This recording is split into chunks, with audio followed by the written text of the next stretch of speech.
والفجر فجر کی قسم وليال عشر اور 10 راتوں کی والشفع والوتر اور جفت اور طاق کی والليل إذا يسر اور رات کی جب جانے لگے هل في ذلك قسم لذي حجر اور بے شک یہ چیزیں عقل مندوں کے نزدیک قسم کھانے کے لائق ہیں کہ کافروں کو ضرور عذاب ہوگا. ألم تر كيف فعل ربك بعاد کیا تم نے نہیں دیکھا کہ تمہارے پروردگار نے عاد کے ساتھ کیا کیا؟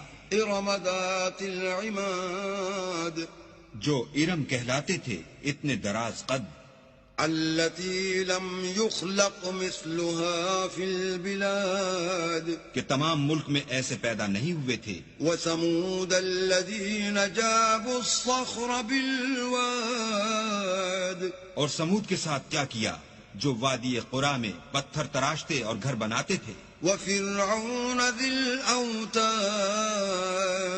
اور فرعون کے ساتھ کیا کیا جو خیمے اور میخیں رکھتا تھا.